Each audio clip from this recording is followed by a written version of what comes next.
Assalamualaikum warahmatullahi wabarakatuh. Kali ini kita akan belajar mengenai berkorespondensi dengan surat pribadi dan surat dinas dengan Ibu Lufti Nurani.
Apa itu surat? Surat adalah alat untuk menyampaikan informasi dan maksud tertentu secara tertulis. Jenis surat berdasarkan isi ada dua. Yang pertama, surat resmi atau dinas. Surat dinas atau surat resmi adalah surat yang berisi masalah kedinasan atau pemerintahan. Surat dinas atau resmi hanya dibuat oleh instansi pemerintah dan dapat dikirimkan kepada semua pihak yang memiliki hubungan dengan instansi tersebut, misalnya surat undangan rapat dan surat pemberitahuan. Itu surat resmi atau dinas. Yang kedua, surat pribadi. Ini adalah contoh surat resmi atau surat dinas. Struktur surat resmi atau dinas, yang pertama adalah KOP atau kepala surat. Dalam contoh ini, organisasi siswa intrasekolah SMP Bunda Nara, Jalan Sungai Kendal nomor 109 Jakarta Utara.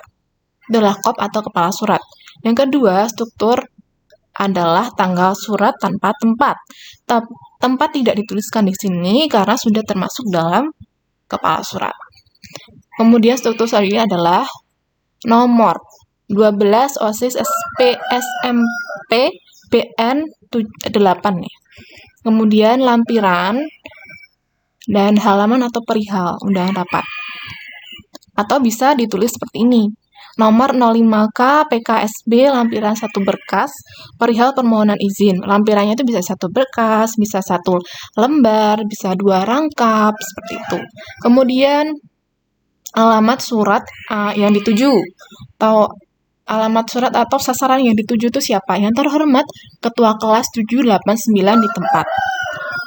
Kemudian struktur selanjutnya adalah salam pembuka. Di sini adalah dalam contoh ini dengan hormat.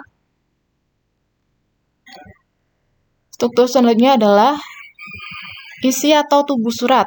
Ini dalam rangka sampai atas perhatian termasuk dalam isi atau tubuh surat. Terdiri dari apa saja? Yang pertama, paragraf pembuka atau pembukaan. Dalam rangka menyambut hari ulang tahun ke-23 SMP Bunda Nara, OSIS, itu adalah paragraf pembuka. Kemudian isi surat. Isi surat adalah mengadakan lomba berpidato, kaligrafi, dan membuat kerajinan daur ulang. Dilaksanakan pada kapan? Selasa jam 7, pukul 7, tempatnya di ruang kelas, acara lomba menyambut ulang tahun. Kemudian paragraf penutup atau penutupnya, atas perhatian Bapak atau Ibu wali kelas kami ucapkan terima kasih. Kemudian struktur selanjutnya, salam penutup, hormat kami. Tadi kan salam pembukanya adalah dengan hormat. Salam penutupnya, hormat kami ketua OSIS sekretaris. Atau bisa jadi mengetahui kepala sekolah, hormat kami ketua panitia. Ini salam penutupnya di hormat kami.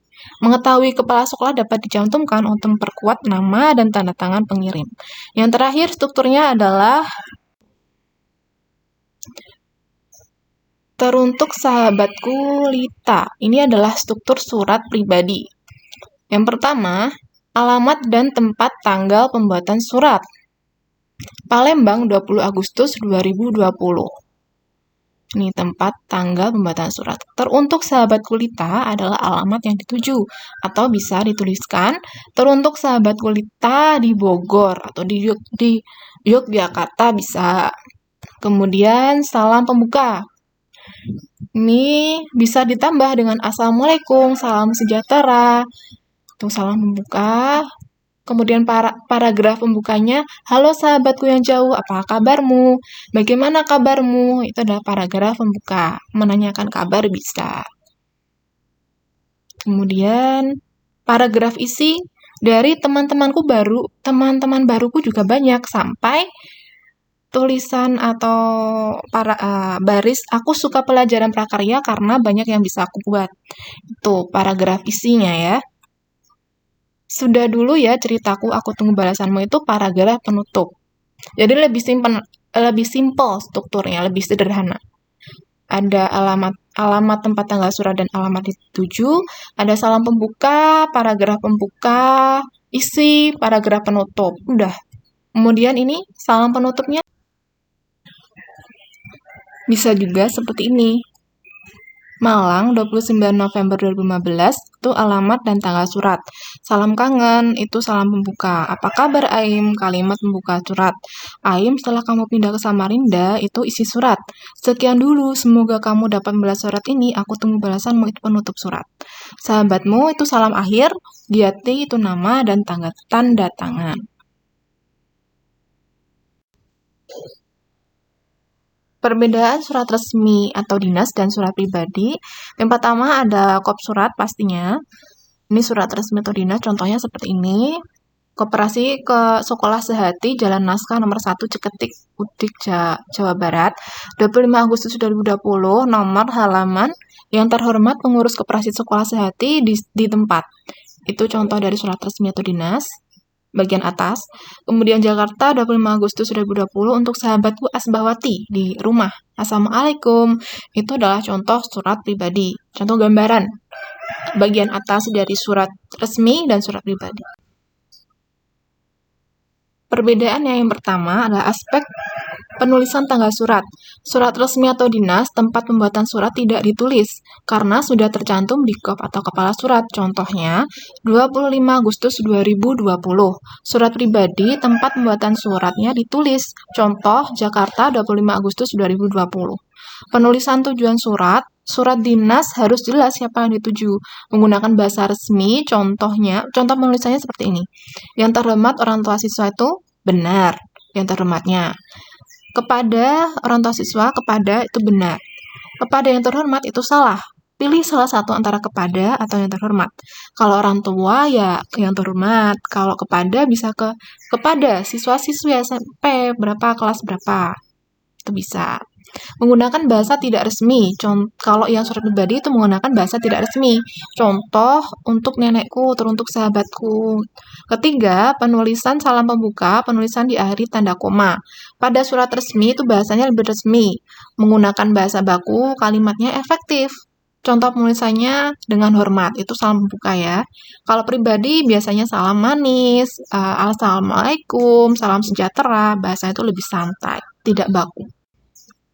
Kemudian lanjutannya aspek 4, bagian pembuka berguna sebagai pengantar surat bagi penerima surat untuk mengetahui pokok yang akan disampaikan pengirim surat. Surat resmi itu contohnya kami beritahukan bahwa atau dalam rangka ulang tahun SMP Nara misalnya. bagian pembuka. Surat pribadi contohnya, dengan ini aku beritahukan kalau aku pindah rumah. Kalau misalnya aku pindah sekolah, dapat teman-teman baru, seperti itu. Bagian isi adalah bagian berisi maksud utama pengirim surat. Bagian ini tulislah dengan kalimat yang efektif. Di bahasa resmi, pada surat resmi itu menggunakan bahasa yang formal dalam rangka sehubungan dengan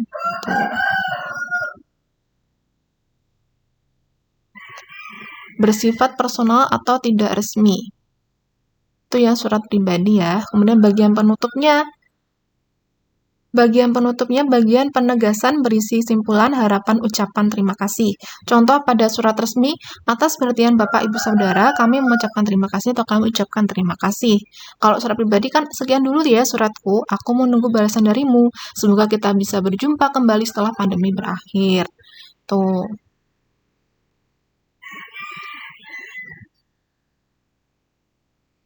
Nih, yang ini Bapak Ibu Saudara ini perlu di note ini, ada catatan. Bapak Ibu Saudara itu ditulis seperti ini.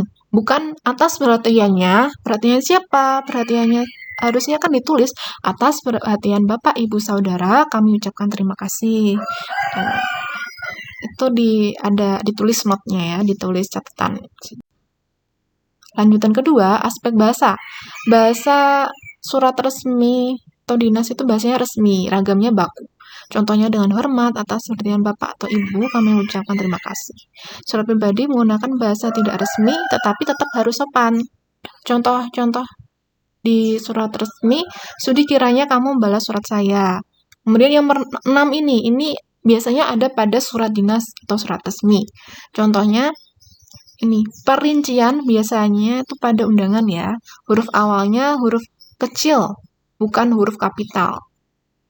Nih, kami mengundang Bapak Ibu, orang tua siswa untuk hadir pada hari, tanggal, waktu, tempat acara perincian surat namanya, atau pemberian surat. Salam penutup digunakan untuk menambah kesantunan dalam berkomunikasi. Contohnya dalam surat resmi, hormat saya, hormat kami. Kalau surat pribadi, salam rindu selalu. Tuh. Sekian dan terima kasih. Semoga bermanfaat. Assalamualaikum warahmatullahi wabarakatuh.